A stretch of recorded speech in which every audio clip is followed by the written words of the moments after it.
예, 간사님, 아주 간절한 기도 감사드립니다. 그러면 곧바로 이어서 김홍진 선교사님의 말씀을 듣도록 하겠습니다. 선교사님, 저희가 한 12시 50분 정도까지 말씀을 끝내주시면 한 네, 10분 정도 나누는 시간을 가질 수 있을 것 같습니다. 부탁드리겠습니다. 그러면 네, 네, 우리 김홍진 선교사님 환영의 박수로 모시도록 하겠습니다. 네, 안녕하세요. 감사합니다. 우리 캠퍼스와 또 한국 사회를 위해서 섬기시고 수고하시는 우리 고대에 계신 교수님들과 또 우리 선교단체 간사님들 이렇게 뵙고 또 주님 안에서 만나고 함께 하나님 말씀을 영적인 교제를 할 수 있게 되어서 특권으로 생각하고 굉장히 감사하게 생각을 하고 있습니다. 저는 김홍진 선교사고요. 홍이 넓을 홍입니다. 진이 우레진. 예, 그래서 넓게 벼락을 쳐라. 이게 이제 제 이름의 의미고요. 진동이 이렇게 좀 쉐이킹하는 그 의미이기 때문에 제 스스로의 정체성, 이름의 의미를 사람들을 넓게 도전하는 챌린저의 역할을 그런 메신저의 역할로 살아라라는 것을 소명으로 생각하고 있습니다. 지금 인도에 나간 지 23년째 됐고요. 그래서 20대 나가서 이제 50대가 되었습니다. 파송단체는 한국예수전도단 YM 소속으로 사역을 하고 있고요. 파송교회는 분당에 있는 할렐루야 교회 파송 선교사로 사역을 하고 있습니다. 제가 오랫동안 선교지에 있었기 때문에 또 고대 채플에 얼마나 선교사님들이 자주 말씀을 전하시는지는 잘 모르기 때문에 오늘 제가 인도와 선교에 대한 좀 사진도 좀 보여드리고 한 20분 정도 선교 이야기하고 또 나머지 시간 주신 말씀 가지고 나누는 그렇게 시간 분배를 하려고 합니다. 일단 인도부터 구경을 시켜드리겠습니다. 인도의 타지말 세계 7대 불가사의 중에 하나인데요. 제가 설명은 길게 하지 않고 시간 관계상 많은 사진을 보여드리고 싶기 때문에 근데 과학 기술로도 이해하기 어려울 만큼 아주 엄청난 건축 기술로 지어졌다. 이 정도 아시면 되겠고요. 저 위에 보이는 메인 돔 무게가 한 7만 톤 정도 된다. 그리고 그 메인 돔 밑에 있는 아치 그게 10cm 정도의 오차가 나면 저 돔이 무너질 만큼 10cm 이내에 오차를 가지고 설계되었기 때문에 지금 수백 년이 지나도 저 건물이 그대로 있다. 이 정도 아시면 되겠습니다. 다양한 각도에서 찍은 아름다운 타지말 반대편의 모습입니다. 인도에는 온갖 종류의 땅에 움직이는 모든 것들이 교통수단으로 지금도 소, 낙타, 코끼리 이런 것들이 지금도 종종 볼 수 있는 그런 지역입니다. 여기는 타지말 반대편에 있는 자이푸르 아메르포트라고 하는 그 성입니다. 아름다운 고대 성인데 인도 정부가 깨끗이 한다고 페인트를 다시 이렇게 싹 칠해버렸어요. 복원하는 것도 아니고 예, 여기 이렇게 사람들이 걸어서 올라가기도 하지만 이 성을 이렇게 코끼리를 타고 올라갈 수 있는 지역입니다. 아직까지도 위에 있는 상원에서 내려다본 이 성, 굉장히 아름다운 성인데 이 성의 가장 아름다운 스팟은 이 성 안에 커피숍이 있습니다. 커피숍. 그 안에서 딱 하면 그 산의 벽이 쫙 보이는데 같이 가셨던 분이 자기가 전 세계를 돌아다녔는데 세상에서 가장 아름다운 곳이 이 커피숍이다. 뷰가 굉장히 좋은 커피숍이 이 안에 있습니다. 그래서 이 안에서 커피를 한 잔 하시고 싶으신 분은 나중에 인도를 방문하시면 제가 안내해 드리겠습니다. 그 성 앞에 있는 수상 정원입니다. 그 성 뒤쪽으로 가면 자이푸르라고 하는 도시가 현대적인 도시와 고대 성이 이렇게 아직도 어우러져 있습니다. 여기는 제 뒷배경이 되는 인도 히말라야에 있는 도시 지역 중에 하나는 레라고 하는 지역인데 얼마나 높냐면 이 지역이 공항 활주로가 한 3,300m 정도 되는 그리고 이제 3,300m부터는 다 높은 산들로 주변에 둘러싸여 있는 천지 창조를 경험하고 볼 수 있는 아주 멋진 지역입니다. 제가 왜 이런 아름다운 사진들을 보여드리냐면 인도하면 더럽고 무섭고 흉악한 곳으로 너무 많은 분들이 그렇게만 인식하고 있어서 하나님이 지으신 아름다운 땅, 하나님이 사랑하시는 이 매력적인 땅인 것을 좀 전해드려서 인도가 굉장히 한번 가보고 싶은 매력적인 곳이다. 그 메시지를 좀 전달하고 싶습니다. 예, 또 인도의 스리나가르라고 하는 호수에 어마어마하게 큰 호수가 그 히말라야 산 위에 형성되어 있는데요. 배로 지은 호텔이 있습니다. 예, 굉장히 아름다운 향나무로 지어진 그 배로 지은 호텔이 있고요. 어, 네, 배 위에서 이렇게 배를 타고 다니면서 과일과 야채를 팝니다.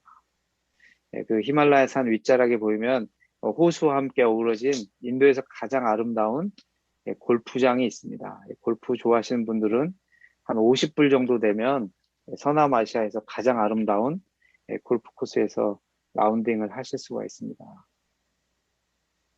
여기는 인도 바라나시입니다.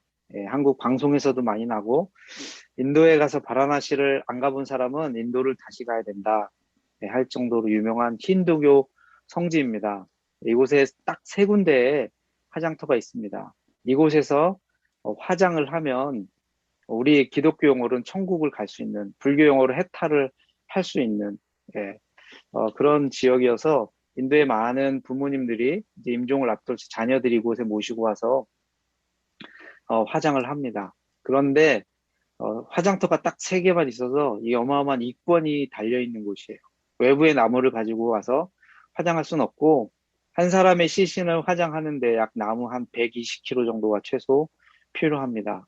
그런데 밖에서 나무 사면 10루피 정도에 살 수 있는데 여기서 나무를 사려면은 최소 1000루피 이상을 100배 이상의 비싼 돈을 주고 우리나라 돈으로 최소 200에서 300만 원 정도의 나무값만 다른 비용도 지불해야 되는데 화장을 해야 됩니다.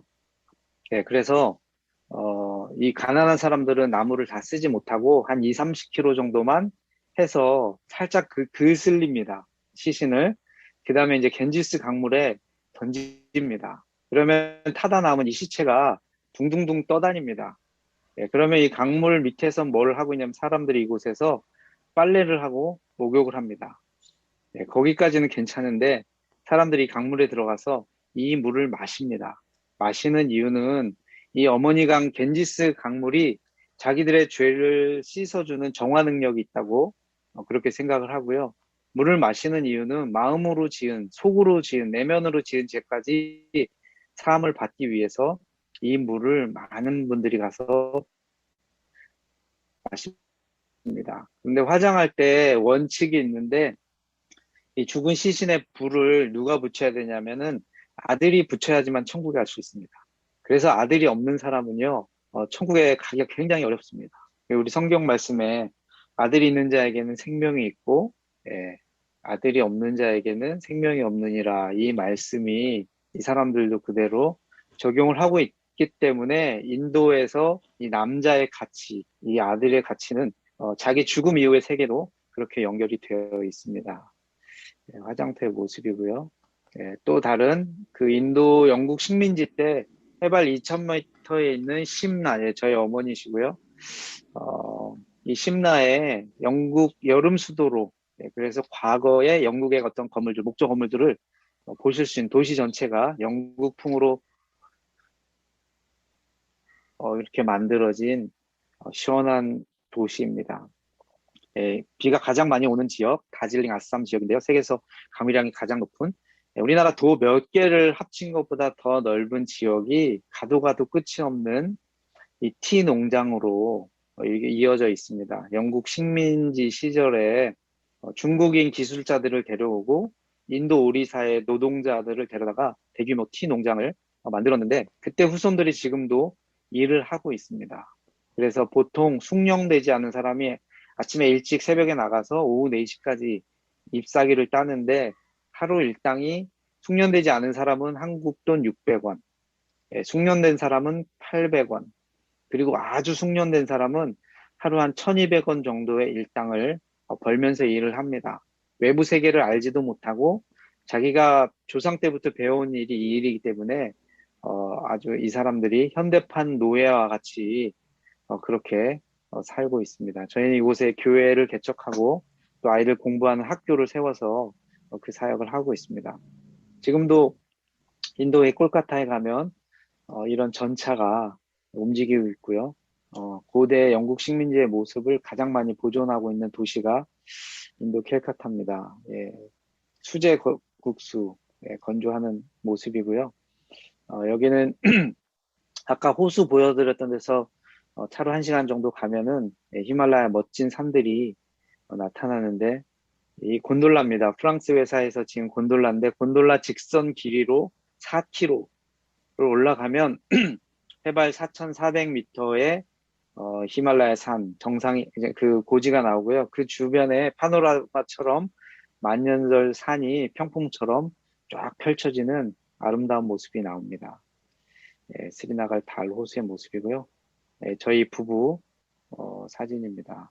저희 가족 사진. 우리 아이들 어릴 때 지금 큰 아이 왼쪽에 있는 애가 지금은 이제 대학교 2학년이 되었습니다. 작은 아이는 고3. 얘네들 고등학교 3학년 때 찍은 사진이고요.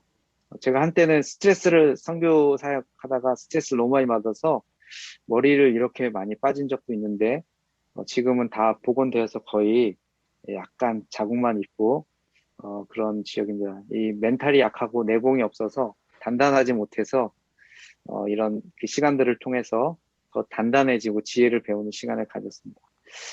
제가 살고 있는 인도 국기고요.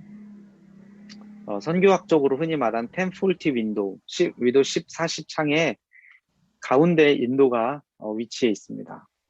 인도를 중심으로 오른쪽 동쪽으로는 쌀 먹는 문화고요. 왼쪽으로는 빵을 먹는 문화입니다.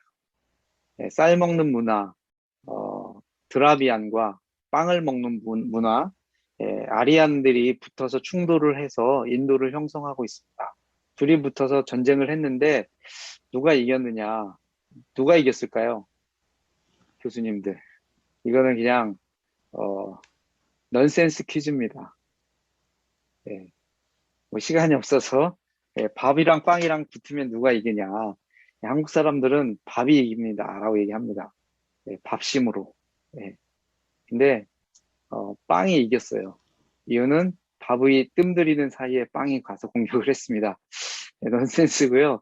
그래서 이 밥을 먹던 드라비안들은 남인도 쪽에 정착을 하고 빵을 먹던 아리안들이 북인도 쪽을 지배하면서 그들이 이 지배를 견고히 하기 위해서 만들어낸 종교가 힌두 그리고 그 카스트 제도가 만들어지게 됐습니다. 그래서 인도 사람들은 빵과 밥을 같이 먹습니다.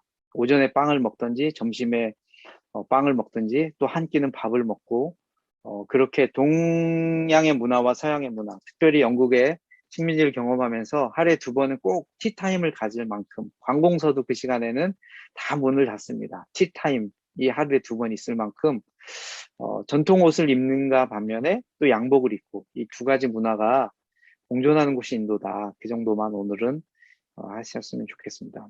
제가 인도 선교 전략은 제가 지금까지 해서 사역을 정리하면서 축약한 3가지 선교 전략.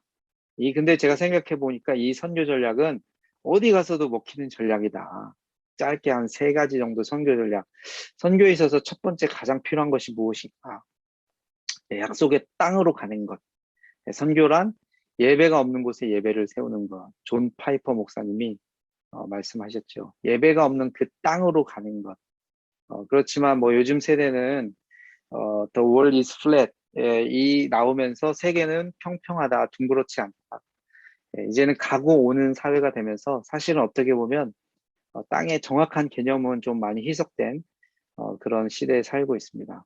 그럼에도 불구하고 선교 전략은 일단 가야지 하나님의 나라가 왔습니다. 아까 말씀드린 아쌈 티 농장에 평생 수백 년 동안 노예로 살아왔던 이들에게 복음을 증거하고 이들의 문화와 수준에 맞는 자생할 수 있는 이 지역교회가 세워서 저희가 개척한 교회입니다. 우리 사역자가, 현지 사역자가 지금 이곳에서는 하나님을 예배하고 있습니다. 그 관점으로 봤을 때 인도에는 얼마나 많은 땅이 있는가.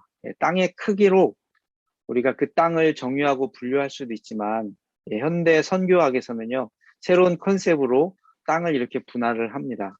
3등급 정도로 나누는데 첫 번째는 복음이 증거되지 않은 미전도 지역을 카테고리 A로 한 300만 단위로 묶습니다. 카테고리 B는 어느 정도 자생할 수 있는 자생력이 있는 지역, 인구 600만.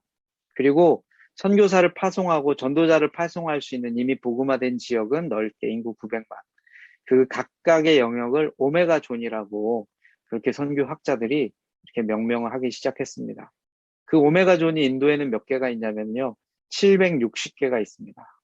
그래서 인도는 한 나라라고 보다는 서브컨티넨트다라고 할 만큼 작은 대륙으로 대우해줘야 된다. 약 3,000개의 미전도 종족이 있고요.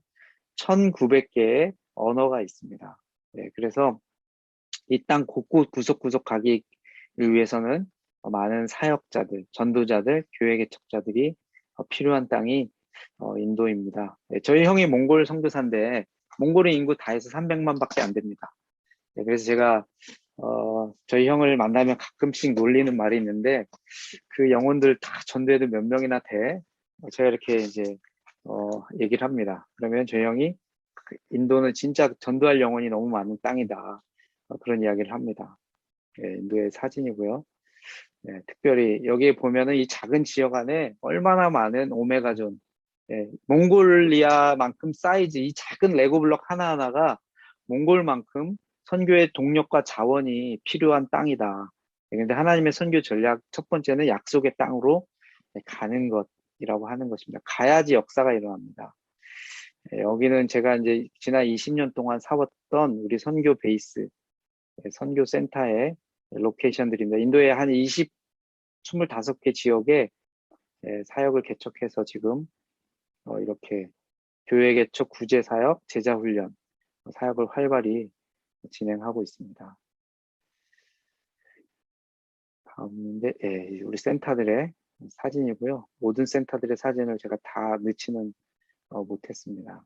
그 다음에 전략 두 번째는요, 가서 뭐 하는 거냐, 결국은 너를 통하여 하나님께서 아브라함을 축복의 통로로 쓰시겠다고 말씀하셨는데, 하나님의 선교는 반드시 사람을 통해서 일어납니다. 그래서 결국은 선교를 통해서 하나님 나라를 확장한다고 하는 것은 사람을 세워서 훈련하는 것, 제자 훈련하고 지도자 훈련하는 것, 저희와 함께 사역하는 우리 풀타임 사역자들입니다. 1년에 한 번씩 모여서 컨퍼런스를 하는데 외부 강사님들을 모시고 일주일씩 이렇게 수련을 합니다. 제가 사역 개척해서 일으켜낸 우리 현지 사역자들, 동역자들입니다. 제자 훈련, 성경 공부를 통해서 제자 훈련하고 또 지역에 있는 목사님들, 세미나 사역, 그리고 우리 학생 사역 하시는 분들에겐 소개하고 싶은 코스 중에 하나가 T라고 있습니다. Theological Education by Extension이라고 하는 선교 유명한 그 선교학자 랄프 윈터와 토니 바렛이라고 하는 남미의 과테말라에 계신 선교사님들이 어떻게 신학교육을 제대로 받지 못한 현지 목회자들을 가서 찾아가는 신학교를 할 것인가. 그래서 이 교재를 완성했는데 한 과를 개발하는데 500에서 600시간을 들여서 사복음서에 나와 있는 예수님의 생애를 연구를 했고요. 굉장히 쉽고 그렇지만 재미있는 과정으로 지금 한국에서는 KTE라고 하는 단체에서 이 사역의 한국어로 교재를 발간해서 보급을 하고 있습니다. 그래서 저는 인도 현지의 리더들, 목회자들, 이게 교회 성경 공부로 또 목회자들 신학 교육으로 세미나 이 사역을 하고 있습니다. 함께 하고 있는 사역은 사람을 세우기 위해서 절대 필요한 책 출판 사역을 함께 하고 있고요. 세 번째는 사람을 세워서 그 땅에 있는 사람들을 축복하는 거죠. 선교를 다른 말로 하면 축복하는 것입니다. 아브라함을 통해서 땅의 모든 족속이 민족이 너를 통해서 복을 얻을 것이다 라고 말씀하신 하나님의 그 선교의 목적은 하나님의 복이 하나님의 의도하신 사람을 향한 그 계획이 실현되게 하는 것, 그것이 선교다라고 정의하시면 쉽게 정의할 수 있을 것 같습니다. 선교지에 가면 가난하고 소외된 자들이 정말로 너무 많이 있습니다. 그 중에 가장 먼저 해야 되는 것은 복음 전도죠. 사람을 축복하는데 전도는 한 사람의 영혼을 바꾸는 것이다. 예, 그냥 운명을 바꾸는 것을 넘어서 한 사람의 영원을 바꾸는 것이 바로 전도다. 예, 그래서 그 사람들을 축복하는 가장 기반은 복음 전도가 되겠지요. 예, 그리고 만들어진 지역교회 공동체는 천국의 지점들입니다. 지점. 하나님 나라의 천국의 기쁨과 이 복을 누릴 수 있는, 실현할 수 있는 곳이 바로 교회입니다. 그래서 교회를 세우는 것은 천국의 지점을, 영업소를 개설하는 것이다. 그렇게 이해를 하시면 되겠습니다.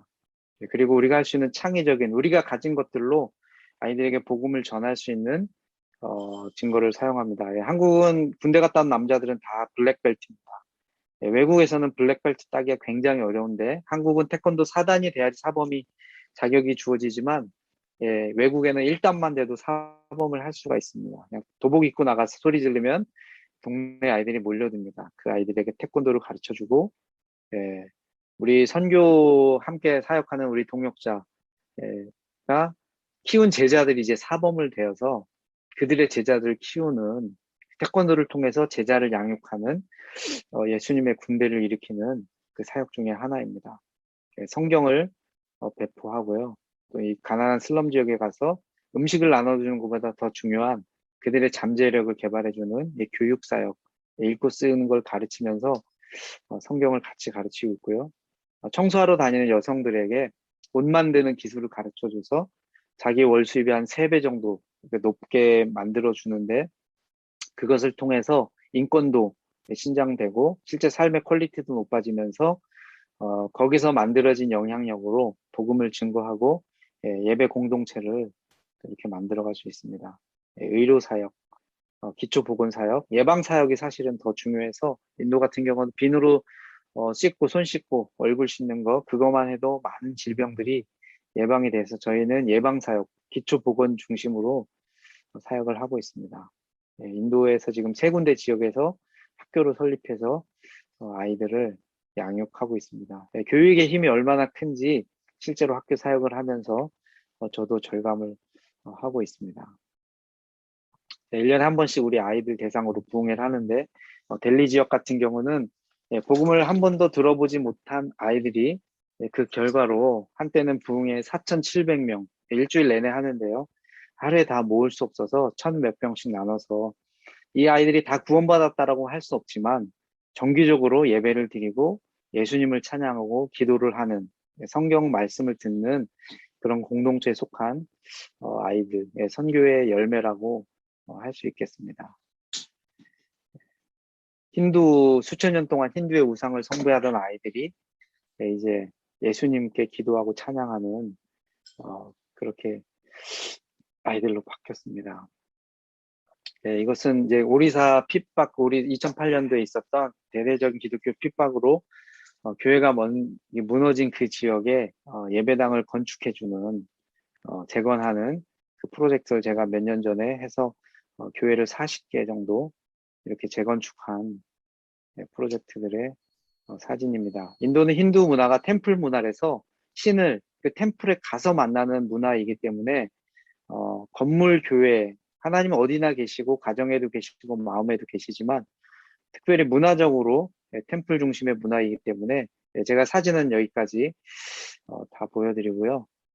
이제 좀 또 제가 준비한 말씀 좀 나누면서 오늘 여러분이 읽으신 이 말씀, 본문의 말씀 제가 한 번만 더 읽고 말씀 나누겠습니다. 마태복음 26장 6절에서 13절 말씀인데요. 예수께서 베다니 나병 환자 시몬의 집에 계실 때에 한 여자가 매우 귀한 향유 한 옥합을 가지고 나와서 식사하시는 예수님의 머리에 부으니 제자들이 보고 분개하여 이르되 무슨 의로 이것을 허비하느냐. 이것을 비싼 값에 팔아 가난한 자들에게 줄 수 있었겠도다 하거늘 예수께서 아시고 그들에게 이르시되 너희가 어찌하여 이 여자를 괴롭게 하느냐. 그가 내게 좋은 일을 하였느니라. 가난한 자들은 항상 너희와 함께 있거니와 나는 항상 함께 있지 아니하리라. 이 여자가 내 몸에 이 향유를 부은 것은 내 장례를 위하여 함이니라. 내가 진실로 너희에게 이르노니 온 천하에 어디서든지 이 복음이 전파되는 곳에서는 이 여자가 행한 일도 말하여 그를 기억하리라 하시니라. 아멘. 예수님께서 누군가를 기억하고 기념하라고 하는 사람은요, 딱 두 명이었습니다. 예. 첫 번째는요, 본인 자신이었어요. 예. 성찬식을 거행하시면서 나를 기념하라.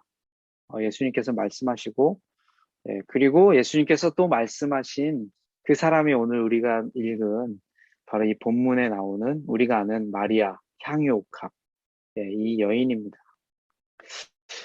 왜 이 여자가 무엇을 했길래 예수님은 온 천하에 어디서든지 이 복음이 전파되는 곳에서는 이 여자가 행한 일도 말해서 이 여자를 기념하라, 기억하라 라고 말씀하셨을까요? 예수님의 명령을 우리가 순종하려면 온 천하에 다니면서 만민에게 복음을 증거하라.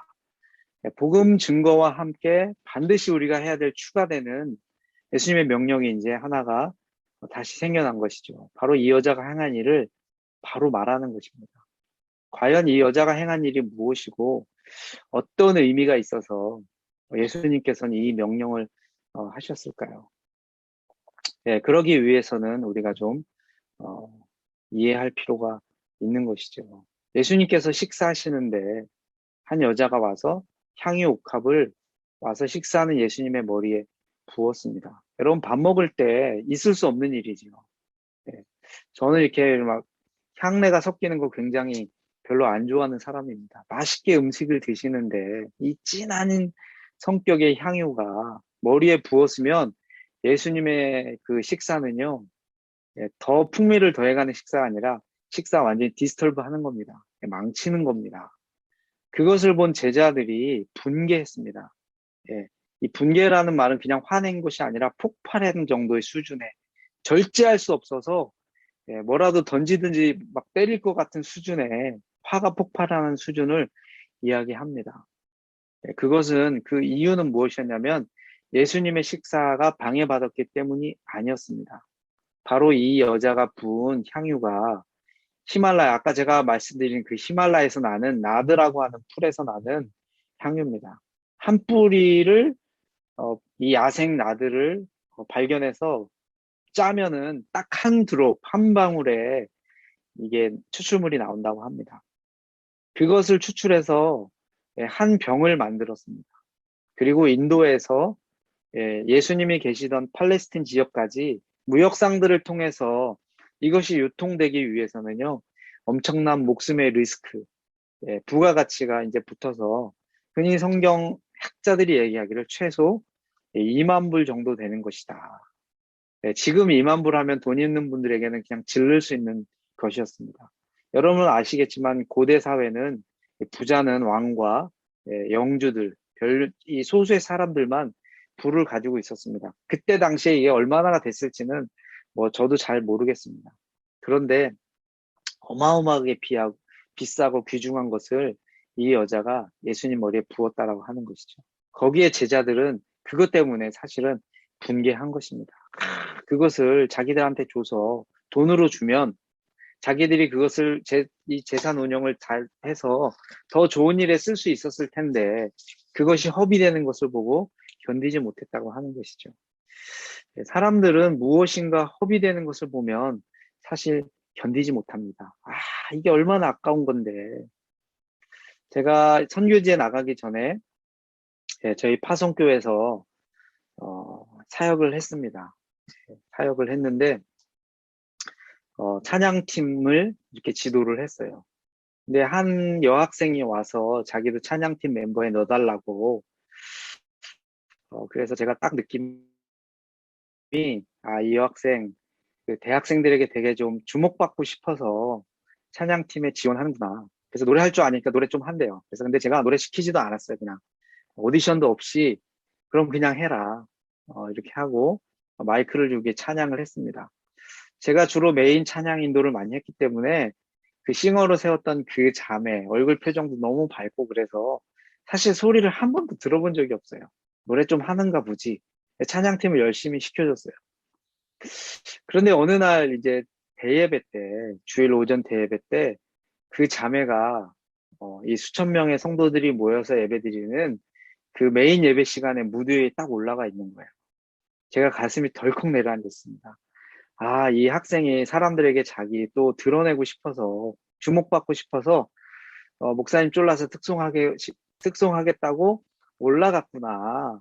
이제 그런 생각이 들어서 저희 찬양팀 멤버가 사고를 칠까봐 제가 너무 마음 조바조바하면서 옆에 있던 학생에게 야, 쟤 저기 왜 올라갔어? 빨리 내려와야 될 텐데. 그랬더니 옆에 있는 학생이 모르셨어요. 제 노래 굉장히 잘해요. 그러더라고요. 저는 그동안 몰랐어요. 그래서 아, 제 노래 잘해? 제 전공이 뭐야? 그랬더니 성악이 전공이래요. 성악이. 아, 그래? 그러면서 들었던 정보가 우리나라에서 아주 좋은 유명한 대학의 성악과에 탑으로 입학해서 이 자매가 졸업할 때까지 매년 그 학교가 발표하는 오페라에 주연을 맡았다. 보통 4학년 졸업생들이 많은데 이 자매가 이미 거기 가기 전에 전국 콩쿠르를 휩쓸고 다녀서 그 학교에서 너무나도 유명한 만큼 실력 있는 성악가였다는 것을 그때 알게 됐어요. 그리고 나서 이 자매가 이제 대학교를 졸업하고 유럽으로 가서 유학을 마치고 박사학위를 받았습니다. 그리고 한국으로 돌아왔어요. 정말 힘들게 옛날부터 이 고등학교 때부터 전국 콩쿠르를 휩쓸고 다니던 이 자매가 이제 학위를 받고 와서 정말 이제 대성할 수 있는 길이 열렸는데 하나님과 관계에서 삶에 뭔가 더 중요한 곳에 자기 삶을 드려야겠다라고 생각을 해서 어느 날 갑자기 인도 선교사가 되겠다고 선포를 했습니다. 한국에서 난리가 났습니다. 첫 번째 교회에 직분자였던 부모님으로부터 엄청난 반대가 있었고요. 그리고 심지어는 교회 교구 목사님들조차도 말렸습니다. 예, 이유는 하나요. 왜 허비하느냐? 이렇게 아름다운 목소리를 가지고 이 사회에서 성공할 수 있는 너가 왜 너의 인생을 허비하느냐? 여러분, 사람들은 허비하는 것에 대해서 견디지 못합니다. 너무 아까워하고 안타까워합니다. 그런데 예수님께서 오늘 이 얘기를 왜 하셨죠? 복음 전파와 이 여인이 행한 무엇인가를 허비하는 것은 어떤 연관 관계가 있을까요? 네, 시간이 없어서 결론부터 말씀드리면 복음 전파는 누군가의 인생이 허비되는 것을 통해서만 이루어진다라고 하는 것입니다. 오늘 우리가 읽은 이 마태복음 26장 전에 24장, 25장이 나옵니다. 감람산 강화라고 하는 거죠.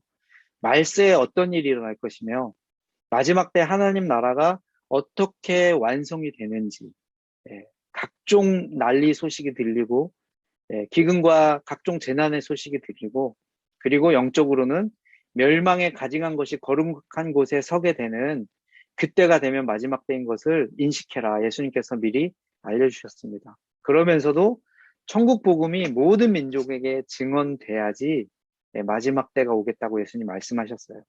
그러면서 25장에 넘어가면요. 열처녀 비유가 나옵니다. 신랑이 왔을 때 준비되었던 바로 그 기름을 준비했던 성령을 의미하는 거죠. 그리고 그 다음에 나오는 이 달란트 비유가 나옵니다. 그래서 이 달란트 비유도 그냥 우리가 받은 달란트를 하나님을 위해서 열심히 써야 된다라고 하는 그렇게 이해가 되고 해석이 안 되면 이 말세와 관련되어서 반드시 해석되어져야 된다라고 하는 거죠. 그리고 이 25장 마지막에는요. 소자에게 냉수 한 그릇 떠주는 것도 그것은 나에게 한 것과 똑같다. 예. 복음 전도자에게 물 한 그릇 떠주는 것을 예수님 자신에게 한 그 호의로 예수님께서 그렇게 말씀하시면서 감람산 강화가 끝나고 이제 26장에서 예수님께서 마침표를 찍으시면서 하신 말씀이 바로 이 마리아의 향유옥합 이야기를 하고 있는 것입니다. 복음이 증거해야 될 지역 90%는요, 많은 도전이 있는 지역입니다. 우리가 아까 봤던 인도를 중심으로 한 템폴티 윈도는 전 세계 가장 가난한 사람들의 90%가 사는 지역입니다. 기후적으로도 열악하고 많은 도전적인 환경에 처한 곳이죠. 그곳에 가서 복음을 증거하기 위해서는 누군가의 인생이 허비되는 그 허비되는 역사 없이는 하나님의 나라의 확장은 없다라고 하는 것입니다. 자, 이 마리아가 깨뜨린 이 향유옥합에 대해서 한 번만 좀 생각해 봤으면 좋겠어요. 네, 그 당시 향유는요, 죽은 자들의 장례를 위해서 쓰여졌습니다. 값이 얼마인가를 떠나서 그 목적을 봤을 때 죽은 자들을 위해서 쓰여졌고요. 부자들의 향락과 이 치장을 하는 데 사용이 되었습니다. 그런데 인류 역사상 딱 한 개의 향유, 이 마리아가 깨뜨린 이 향유는요, 예수님께 부어지는 정말 엄청난 놀라운 목적을 위해서 사용되어졌다라고 하는 것입니다. 우리의 인생의 가치는 얼마인가? 돈으로 환산할 수 없는 가치지요. 예, 결국 우리의 인생의 가치는 누구에게 부음받은 인생인가? 그것으로 우리 인생의 가치와 의미를 찾을 수 있을 것 같습니다. 얼마 전에 미국에서 공부를 하고 사역을 하던 제 친구, 우리 목사 선교사가 코로나로 세상을 떠났습니다. 제가 인도에서 콜링을 했기 때문에 그 친구 선교사의 죽음에 대해서 더 마음 아파하고 또 남은 가족에 대한 책임감을 느끼게 되었죠. 선교사들이 선교 현장에서 직면하는 환경과 의료 시설의 부족한 그것에 대한 대가 지불로 인해서 어쩔 수 없이 저는 대가 지불한 어떤 결과다라고 이렇게 이해를 하고 있습니다. 하나님 나라의 건설을 위해서는 반드시 누군가의 인생이 누군가의 가치가 허비되는 역사가 일어날 때 그것을 통해서 하나님 나라가 완성되고 확장되어지는 것이죠. 그렇지만 그것은 결코 허비가 아니라 인류 역사상 마리아의 향유 옥합이 부어지는 것처럼 예수님께 부음받은 값으로 매길 수 없는 놀라운 가치 있는 인생을 살게 된다고 하는 것입니다. 세계에 중요한 선교 무브먼트가 있을 때마다 공통점이 있습니다. 그것은 대학교 캠퍼스에서 시작되었다고 하는 것입니다. 저는 선교 현장에 나가기 전에 한국예수전도단 캠퍼스 사역 간사로 수년 동안 사역을 했었고, 그리고 이제 23년 정도 다양한 사역, 큰 사역들 하다가 이제 돌이켜보니 저에게 만약에 세컨 찬스 한 번 더 아니면은 제가 한 가지 사역을 더 할 수 있다라는 기회가 주어진다면 요즘 돌이켜보면 캠퍼스로 돌아가고 싶다. 다음 세대 하나님 나라를 위해서 자기 자신의 인생을 하나님께 부음받을 수 있는 하나님의 군대를 일으키는데 내 남은 삶을 드리고 싶다. 이것이 얼마나 소중하고 가치 있는 일인지를 다시 한번 생각해 보게 되었습니다. 우리 고대에 계신 우리 하나님의 귀한 교수님들, 또 우리 간사님들, 여러분이 계신 곳이 바로 하나님의 나라의 역사의 귀한 일꾼들을 일으킬 수 있는 너무나도 중요한 전략적인 요충지에, 저도 캠퍼스에서 도전받고 영향받고 또 캠퍼스에서 제 삶을 드리는 그렇게 사역자로 준비되어져 왔습니다. 그래서 여러분의 가르치시는 사역과 또 사역들을 통해서 많은 청년들이 세상을 축복하는 땅의 모든 민족을 축복할 수 있는 헌신된 젊은 예수님의 제자들을 일으키는데 여러분 우리 교수님들의 삶이 허비되었으면 좋겠다. 캠퍼스 안에서 깨어지는 향유 옥합이 되시기를 주님의 이름으로 축원합니다. 제가 짧게 한번 기도하겠습니다. 하나님 아버지 감사합니다. 천국 복음이 증거되는 곳마다 이 여인이 행한 일을 기념하라고 하신 예수님. 지금 하나님께서 우리를 보내주신 그 자리에서 하나님 아버지께 주신 이 값진 향유값을 깨트릴 수 있는 저희들 모두가 되게 하여 주시옵소서. 특별히 우리 캠퍼스에서 대학생들을 섬기며 또 한국 사회를 섬기시는 우리 교수님들과 우리 선교단체 간사님들 하나님께서 축복하여 주시고 강건케 하여 주시고 하나님께서 주신 너무나도 중요한 전략적 요충지에서 많은 우리 젊은 또 넥스트 제너레이션의 리더들을 세우는데 이분들을 사용하여 주시옵소서. 감사드리고 예수님의 이름으로 기도드립니다. 아멘. 예, 선교사님 감사합니다. 우리 짧은 시간 동안 인도도 여행도 했고 또 선교의 전략에 대해서도 좀 들었습니다. 그리고 오늘 말씀을 통해서 우리가 하나님의 삶을 위해서 우리가 어떻게 부음받는 삶이 될 수 있을지 저희는 그동안 인생이 허비되면 안 된다고 생각했는데 어떻게 보면 또 선교사님이 말하는 바 반대대로 허비되지 않으려고 피해 다니지 않나 이렇게 생각하게 됩니다. 남은 시간 동안 우리 선교사님하고 잠시 말씀을 이렇게 나누는 시간을 갖도록 하겠습니다. 자유롭게 선교사님께 여쭤보고 하시면 될 것 같아요. 시간이 이렇게 됐습니다. 그래서 저희가 일단은 1차로 마치고 여기 또 선교사님하고 교제 나누고 싶으신 분은 남아서 좀 이야기를 더 나누면 어떨까 이렇게 생각합니다. 그래서 일단 우리 선교사님 저희 마침 기도를 해주시고 일단 공식적인 예배는 마치도록 하겠습니다. 네, 부탁드리겠습니다. 네. 하나님 감사합니다. 아버지를 사랑하고 또 하나님의 우리 젊은 대학생들을 사랑하고 또 한국 사회 발전을 위해서 크게 공헌하시는 우리 교수님들 이렇게 모여서 함께 예배하며 또 하나님을 찬양하며 함께 또 공동체를 허락하여 주셔서 감사드립니다. 하나님 우리 고대 체프를 통해서 또 고대에 있는 많은 우리 대학생들 하나님의 제자로 서는데 우리 교수님들, 선교단체 간사님들 사용하여 주시옵소서. 감사드리고 예수님의 이름으로 기도합니다. 아멘. 아멘. 네.